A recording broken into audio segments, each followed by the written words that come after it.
Last year, we had Skibbity Biden, no cancellation. This year, we don't have Skibbity Biden, cancellation. As for President Donald Trump, a frequent target of Colbert's comedy, he said on Truth Social that, quote, I absolutely love that Colbert was, quote, fired. How nice. How fitting that his last act was to give a platform to Mamdani. Well, that wasn't his last episode, was it? Did they take a break after that? Last one that matters. Some of the reaction from the late night world. Jimmy Fallon. Seth Meyers, dude. Jimmy Kimmel. It really is where comedy goes to die. It really, truly is where comedy goes to die. It's all like unsalvageable slop. His last episode after coming back from break was him saying that Paramount settlement was a big fat bribe, which it was. So the insinuation then is that CBS canceled him at the Trump administration's behest. It seems they're alleging that over here at the Associated Press as well. People like you did destroy their audience, so it makes sense. That is true. It's also the reason why Fallon despised the Rizzler. Yeah. The cultural relevance of late night television has plummeted since the when was that at its height? Like 1970s or something? I don't know. But even since the 90s, I mean, with the internet, there's just better shit to do late at night now. John Oliver can be pretty funny. That's true, but John Oliver is categorically different to these guys. Obviously, there are aesthetic similarities, and there's sort of like a similarity in framing as well, but he just isn't like these people. Next year will be our last season. It's the end of The Late Show on CBS. I'm not being replaced. They're actually getting rid of The Late Show. Wonder how much of it is ratings. There might be it might be a two birds with one stone thing. People do not like it on Google with the Google reviews. I can tell you that much. 1,670 episodes. One knowledgeable source tells The Hollywood Reporter that they did not believe any of the network late night shows were meaningfully profitable anymore. That's kind of bullshit, right? Because the late night, that's one of the better ones. It's crazy, man. It is insane that like Mr. Beast has 20 or 30 times the cultural footprint as the largest late night talk show. My only memory of late night TV since was when I was a kid. Yeah, well, late night TV is like everything that we talk about on this stream with regard to the media, like news media, all of it applies to late night talk shows as well, because they're operated by the same companies and they're held to the same restrictions, and they are everything they say is run past the same censors, maybe to a slightly like lesser extent, but fundamentally the same problems are there. You're never going to get anything genuinely subversive or cutting or challenging in these formats. Certainly not anymore, when the companies that host them are completely captured. Except isn't John Oliver controlled by HBO? That's different. That's not NBC or whatever. HBO makes entertainment, you know? Is Jon Stewart more independent? He seems to get away with saying a lot. I don't know. Didn't they cancel his Apple TV show or something? He's on more of a backbench, you know? It's not like he's on one of the like mainline daily programs. He's semi-retired, you know? Then he moved back to the Daily Show every Monday. Probably because the ratings were flagging, I imagine. HBO's owned by Warner, same who owns CNN. Sure, but they're going to give like different expectations and requirements to different like HBO. What's also on HBO? I don't know, Game of Thrones. Like that doesn't mean you could show tits on CNN, right? Like there are going to be different expectations for the different branches of the parent company. But yeah, at the end of the day, pretty much all media is controlled by like 5 people. So I wonder if Colbert would go back to his sharper comedic style if he went back to the Daily Show. Nah, I'm sorry. Like liberalism is just dead. It's been dead for years now. When was the last time there was anything like of cultural import with regard to political commentary produced by a liberal? The most we get from the liberals is a half-assed implementation of what actual lefties are doing. You know, they can be better versions of themselves, but you're not going to get the same kind of subversive, at least back during the Bush days, you know, 2005, 2006 or whatever. You could have genuinely subversive media being made by liberals because the dynamic was different back then, you know? That was neoliberalism or perhaps liberalism versus neoconservatism. Now it's, you know, fascism versus the rest of us.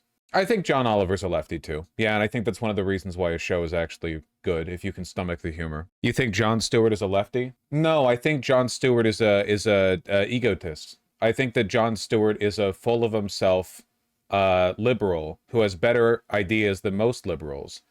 He's brighter and probably more altruistic and probably more engaged than most liberals. But I think at the end of the day, he has this this underlying arrogance that I think a lot of older people, it's not even a liberal thing, but a lot of older people have, where they've been politically relevant for a long time, where they get set in their ways and they get kind of oppositional to anybody who emerges who's more to the left of them. God, that March to Restore Sanity stuff. Also, the stuff that he said about Trump. Yeah, he said a few things. I don't know.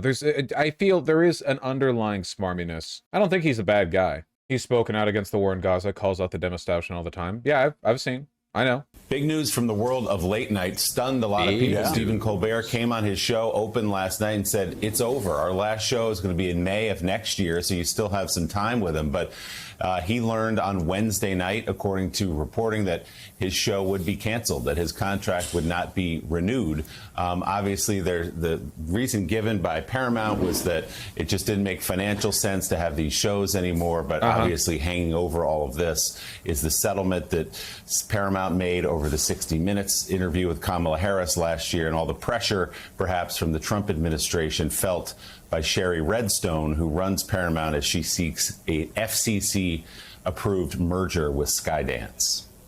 Yeah, you know, the economics of the late night shows just didn't make the kind of sense that it's made for the past 50 It's not the financials. It's very clearly motivated by Trump.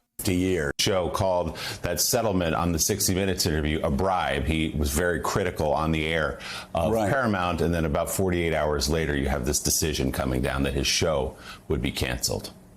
Yeah, I will say also, though, just the media world is changing dramatically. Yeah. And, you know, yesterday, of course, I was working a good part of the day, which everybody knows that's code for trying to find what dogs we bet on when we do our off-track betting. Right. That's work. Hey, that's work. Pilgrimage.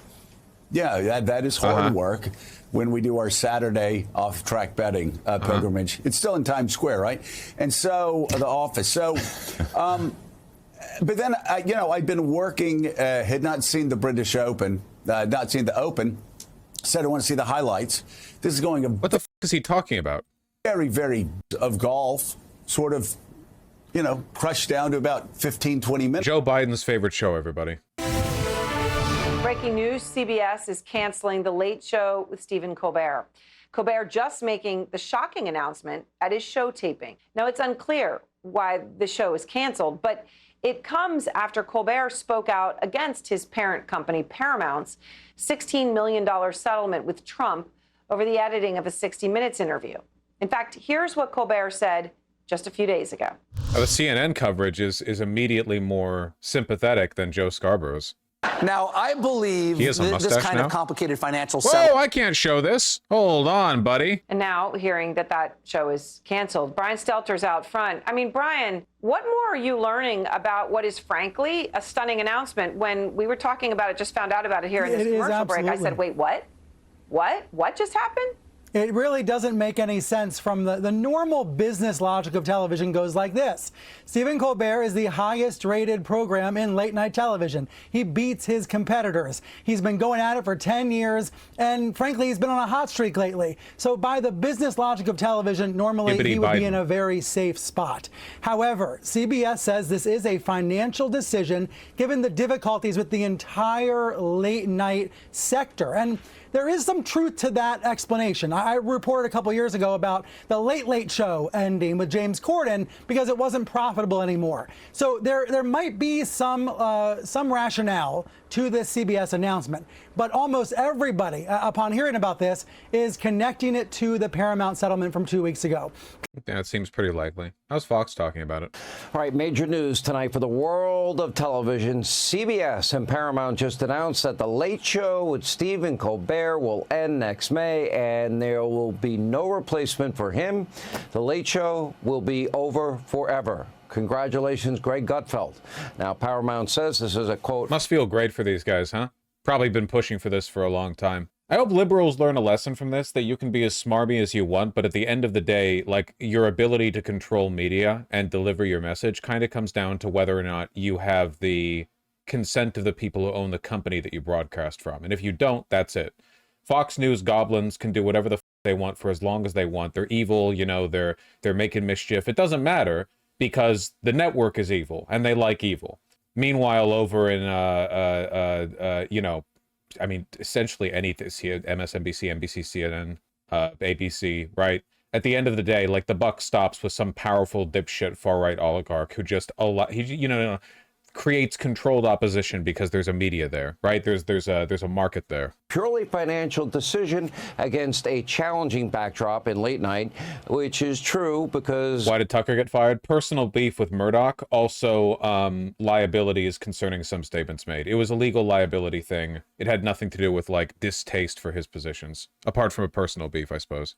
Gutfeld is destroying all of them in the ratings. Here with reaction, Fox News contributor Joe Concha. I have been saying this, that all of these shows, Joe, they're not funny. They're officially on cancellation That's watch. True. They have become so... Unlike Gutfeld, who's hysterical, by the way. Vile and partisan that they're not... The one thing you want out of a comedian is funny. Jon Stewart has made fun of me, and I laugh. I've laughed. Bill Maher's done the same thing. I've laughed, too. I like a good joke. I don't care if I'm the butt of the joke. These guys aren't funny, ever. It's awful. And they chased everybody away. Well, you look at tonight, for example, Sean, and Stephen Colbert's primary guest, not the third guest, not the guy that's on after midnight. The first guest, the featured guest, is Adam Schiff, Senator, California. So you think back to the days of Johnny Carson, and you think of Rickles, or you think of Burt Reynolds, or you think of Sinatra, or Buddy Hackett, or any major Hollywood star. They were the featured guests. Now, with this guy, Stephen Colbert, it's Cory Booker, it's Zoran Mamdani, it's AOC, it's Jake Tapper, who lives to be on this show, or Nicole Wallace, or Chris Hayes, or name your MSNBC host who loves to be on Colbert. So it's no longer entertainment at this point. It's basically MSNBC, CNN, C-SPAN at night. And to your point, it just ain't funny when you don't have funny people on there and all they do is talk about how horrible Donald Trump is and how Democrats want to save democracy. It's a joke. You know, he is correct, actually. It does piss me off. And Jon Stewart does this, too. It does piss me off how much, like, milquetoast liberal comedians hide behind being comedians. Like, you're political commentators, and you should act like it. Stop, like, you know, playing the field.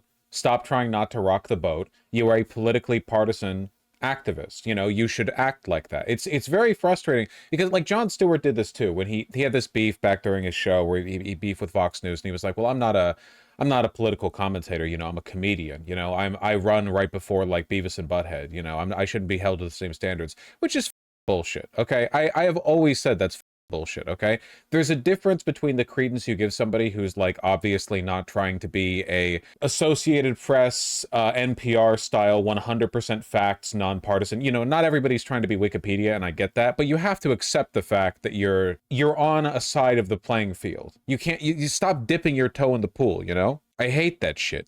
Bill Burr did that too, which was a bit disappointing. I don't understand why they do it. How do they benefit in any way? How do they benefit from that? Nobody buys it. Right? Nobody's watching Jon Stewart or Bill Burr and going, oh, these guys aren't liberals. These guys aren't lefties, you know? These guys are nonpartisan comedians who are just expressing their views independent of any... Like, quit, don't be a pussy. It's not like conservatives are watching your shit anyway, okay? I don't think it's a large part of the audience, Miss Genderlin. I don't think that at all. I don't think conservatives are watching that shit. And if they are, then I think they should be called out directly because the purpose of the show is to move people to the left. That's what John Oliver's doing, right? I mean, no one... Does anyone really think, like, the John Oliver show is about comedy? Comedy is the... If you care for it, it's the honey that goes with the medicine, you know? The funny thing is, why wouldn't Johnny Carson... Jay Leno went for the joke. He didn't care. He wasn't partisan. Johnny Carson let everybody else be the star because he ended up getting the credit with massive ratings. They went for funny. They didn't go for a political agenda. And if they actually did give any indication, they were more in touch with the American people than any of these guys are. Mm-hmm. Oh, sure. Carson, like, almost never went political. And when he did, it ended up being a big deal. But he would do it in a way that wasn't as nasty and as partisan and as the way Colbert speaks about Trump or Kimmel, for that matter, or Seth Meyers. They're all the same. And that's a problem when every... It's funny because John Oliver also absurdly says he's primarily a comedian. Yeah, I just think it's bullshit. This is the reason why they're winning. Okay? Because when right-wing pundits are just like, yeah, I'm right-wing and I want you to worship Trump. Meanwhile, left-wing pundits are like, no, left-wing, I'd say my views are all over the place. I mean, I make jokes about Trump, but it's really just because he's a funny guy. And you're like, why are you being such a pussy? Late night show outside of a guy named Greg Gutfeld does the same material every night in terms of just basically bashing Trump. And I spoke about Greg Gutfeld. He is beating right now Colbert. John Oliver does it out of humility. We don't need humility right now, okay? By nearly 1 million viewers a night, with a fraction of the resources that Colbert has over at CBS. Yeah, so when they say it's a financial decision, that's true. 200 staff members. I mean, yeah. I can't even imagine. I'd have to ask my producer. I don't think we have, what, 15 people? And then if you could include control room people, 30? You know, and they're all great, by the way. The best in the business, by far. Well, I don't know. You're going to have to... Remember during the Kamala campaign, they were having trouble finding anyone to bring her on for podcasts because their host didn't want to be political? I mean, maybe, but that's because Kamala Harris's team were pussies who don't know how online politics works. So they were going on... They wanted to go on... What was that woman show? The show for women that she went on where they spent $1 million recreating a studio? Not The View. Call Me Daddy, that one. Yeah. Should have been on Theo Vaughn and Joe Rogan and shit. Yeah, Kamala was the one who didn't want to be political. But it is true that there are a lot of, like, lib media pundits who want to just dance on the center line and get their bag, but don't want to commit to any position to the point where it might, like, you know, hurt their demographics. People on the right are willing to play ball. People on the left aren't. Well, liberals aren't. FoxNation.com and watch Punchlines and Patriots, and you'll have to determine if I have any... If she'd gone on Joe Rogan, it would have been a hostile interview, which she would fumble. Yeah, that's her fault. Any politician who couldn't handle Joe Rogan doesn't deserve to be president from the left. Mamdani could handle Joe Rogan. Bernie's handled Joe Rogan twice. That's Kamala's fault. Sure, as a late-night comic, because I did my stand-up. I think... Well, sure. I mean, Fela, you know, you carry him every time during these shows, and Jimmy should be very thankful for you for that. It's not exactly the way it works. Those are great. You played a straight man, and Fela played. It's like Abbott and Costello. Okay. I get it completely. But overall, yeah, we use a little bit more Costello. of that. I know what that means. No, well, it's actually more than that. I do my set, he does his set, then we do Q&A from the audience. But there's also some envy from these guys because every single right-wing pundit at some point flunked out of Hollywood, like literally all of them. They all had aspirations of being a talk show host or an actor or a screenwriter or something. And they're bad at it, so they flunked out, and they got really, like, embittered against Hollywood, and that's why they ended up joining the right, basically. So many Crowder, Ben Shapiro, Hannity to an extent. But it probably does frustrate them a little bit that they're, like, locked forever in the on-the-right-wing camp. Meanwhile, late-night talk show hosts get the privilege of being unambiguously liberal, but they get to sort of pretend that they're not. I don't think that's a fair criticism from the part of the right-wing pundits. I just think that it probably, you know, irks them a little bit. You know, a lot of what's happening in the news is you just can't make it all up. And I made this observation during my set, and I just started talking about when I started in talk radio way back in the day, I never thought I'd be talking about this. I never thought I'd be talking about that. I never thought that, you know... Here's the Gutfeld N-word video. Why the f*** would I want to watch Gutfeld saying the N-word? I can do that at home. Also, no shit he says the N-word. These people are all extremely racist. Gutfeld's horrible. This would be a topic for discussion, but it seemed to get a good reaction. The people in Clearwater are awesome. And we're going to do one makeup show soon. We're going to announce a show in Southeast Florida. Anyway, Joe Concha, we appreciate it. Thank you, sir. Hey, Sean Hannity here. Hey, fuck you. They have been posting. Huge props to Fox News, by the way, for being the only major American news channel to get big numbers on their YouTube channel as well. You don't see that from the other one. MSNBC, it's their YouTube channel might as well be dead. You know, CBS, ABC, nothing compares to Fox News. They get way more numbers, way bigger numbers. State propaganda? Nope, because they were getting it before Trump took office. CBS just canceled the late night with Stephen Colbert. Just days after Colbert took a The typical MAGA probably has a much more online personality. Demographically, that's just not true, though. The younger you get, the more likely you are to be left-leaning. And the younger you are, the more likely you are to use the internet. So, Clay, is Gutfeld now officially the king of late night? God, this is probably a really tough story for you to have to do to give Gutfeld praise. I know of all the things that you could be doing on the show, this is probably not the peak of your choice. It pains me. I bet that CNN or MSNBC hires this guy and tries to put him up against Gutfeld head-to-head, and guess what's going to happen? Gutfeld's going to crush him even worse because he's not funny. Look, the goal of late-night television for my entire life, when we were growing up, he took over David Letterman's show. David Letterman made fun of everybody equally. Everybody liked Letterman. Everybody liked Leno, Johnny Carson.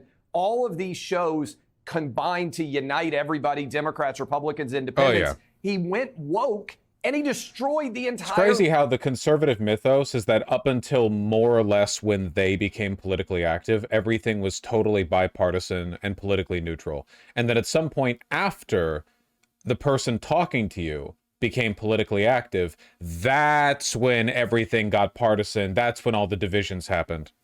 Just an incredible coincidence that happened right at the same time as you became old enough and aware enough to recognize the divisions. Late night industry, because he got ratings, everybody else chased him, and now none of them have audiences because it's not comedy anymore. And here's a question for everybody out there watching, because I genuinely mean this.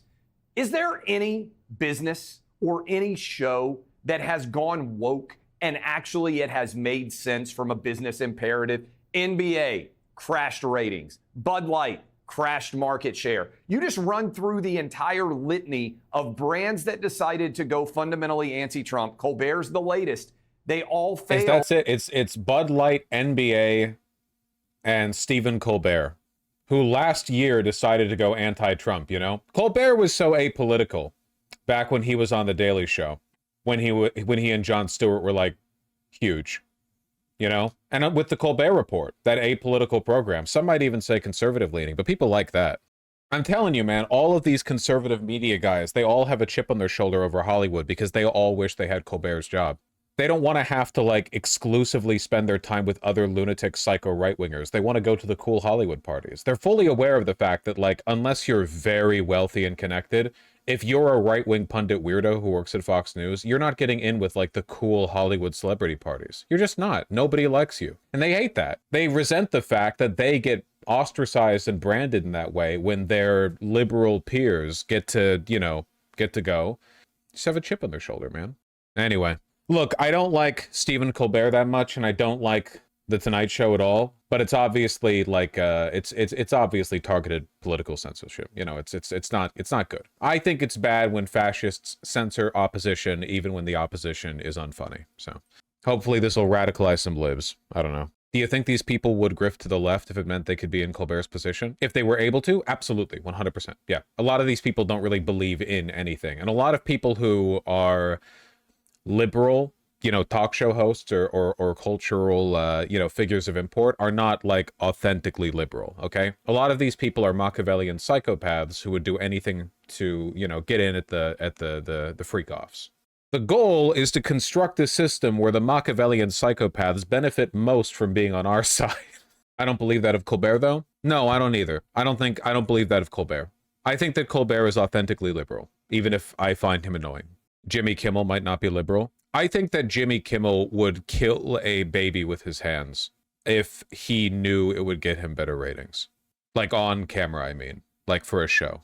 Then why are they doing Manosphere podcasts instead of liberal stuff? Because liberals are very, very, very bad at taking advantage of authentic, decentralized online political media, which is the reason why Kamala Harris went on shows like The View or Call Me Daddy, right? Whereas Trump went on Theo Vaughn and Joe Rogan, which have exponentially more viewers, you know? Liberals, because they adhere to the value of civility politics and they believe in institutions. God, the Democratic Party thinks that people watch The View. The Democratic Party The Democratic Party thinks that it matters if you do an interview on NBC. Like, Jesus. I'm talking about the host, not the guest. Well, the hosts are responding to market forces, you know? If liberals are mostly watching bullshit, boring institutional slop like The Tonight Show, why the f would... What market is there to be like a liberal... someone linked it earlier, like Midas Touch gets good views. Not to say that they're slop or anything. I think they make good content. Also, if you're a liberal, like if you're a liberal and you earnestly, authentically believe in liberal values, you can't really build an online cult the same way that the right wing can. The right wing, by virtue of them all being evil, they just have fewer rules they have to follow when it comes to building up their media empire. Like, if you're on the right, you can sell people unregulated supplements. You can rope people in with predatory subscription schemes. You can do whatever the f you want. But if you're on the right, I mean, but if you're a liberal, kind of limited. Liberalism's dead, man.